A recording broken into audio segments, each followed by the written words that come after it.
Hey everyone, welcome back to the vlog. So one of you asked me how you do a lock solo. So I was lucky in this instance that the lock chamber was already full of water, so all I had to do essentially was open the lock gate. But if it was empty, you'd have to use your windlass. There's a winding tool to wind down the paddles,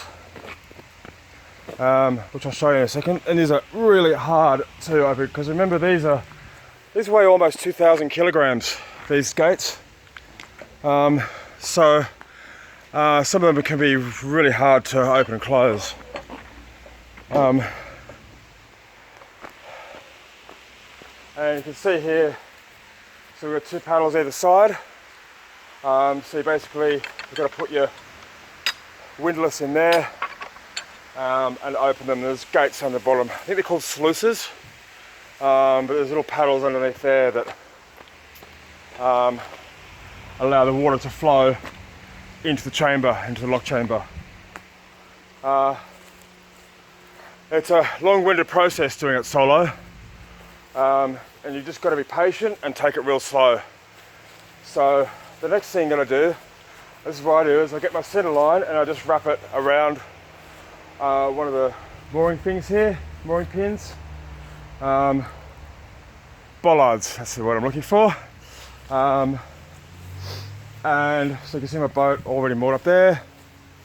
And the next thing you've got to do is open the paddles on this side to let all the water out so your boat can go down. Now, the trick is though, you've got to make sure you keep a handle on that center line so you can so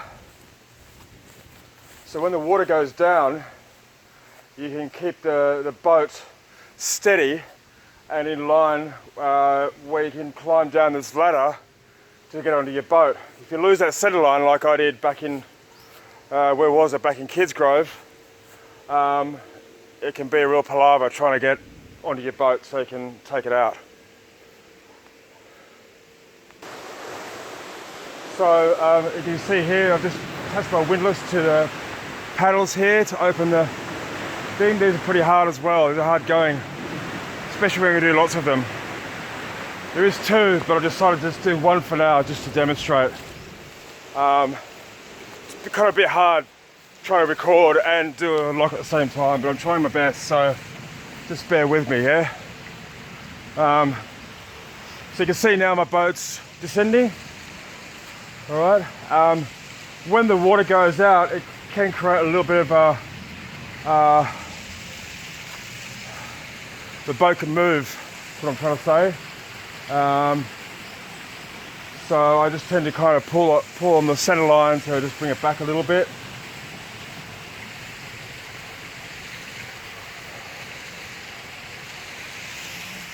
Right. So and that's just. You got to make sure though that you don't tie this off. Because what can happen then, your boat can end up doing that and tipping over and getting stuck in the lock, and then you've got even more dramas. So it's just important to make sure you just keep a hold of your center line. I always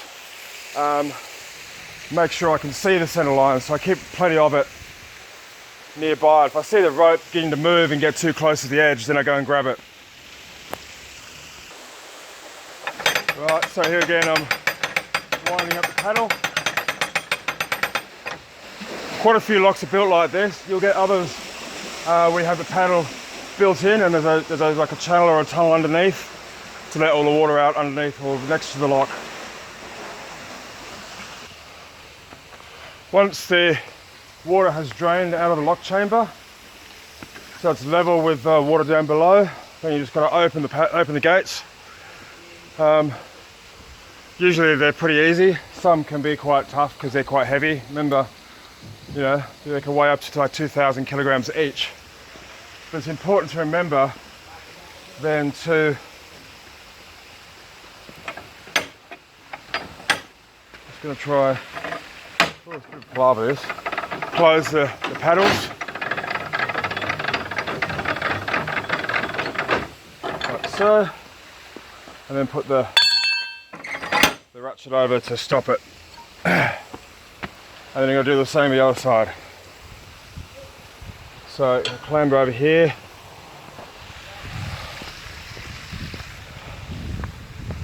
Open the other gate. Like so.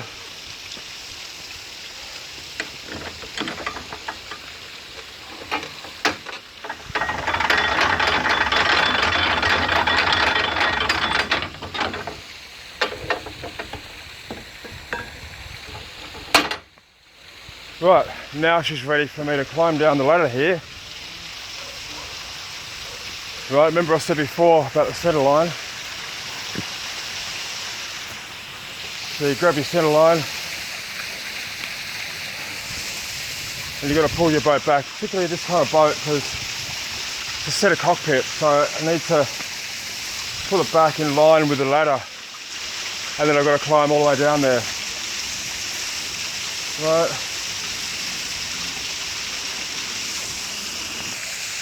So you can see now that my boat's pretty much lined up. You can see my silver platform down there, that's my roof. So now I just have to climb down there, which I'm going to have to pause it again to do that. No, it's just not safe otherwise.